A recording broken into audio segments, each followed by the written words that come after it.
Salve a tutti, questo è un video dedica per l'amico che ha il canale Revoluzionarios, ha 234 iscritti, visitatelo e iscrivetevi, è un canale abbastanza interessante.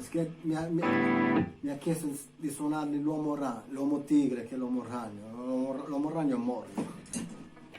L'uomo tigre la suono in una versione degli Amici di Roland, un gruppo degli fine anni 90, ora non credo stiano più suonando. Comunque possiamo fare, questa è per te amico. Revoluzionarios!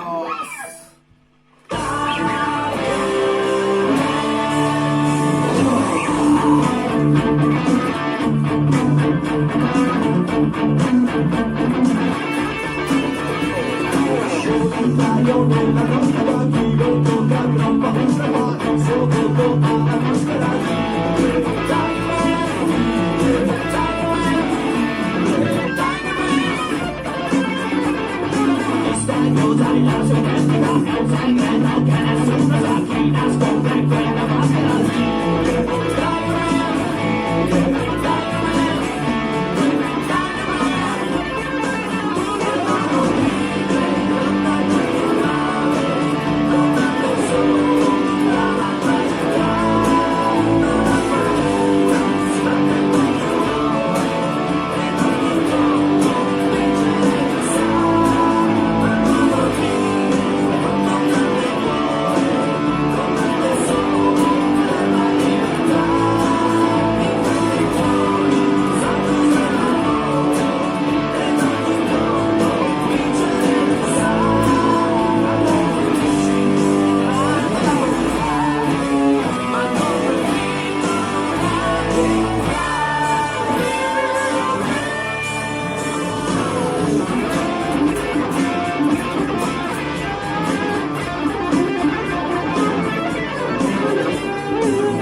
Questa è la parte amico Revoluzionarios!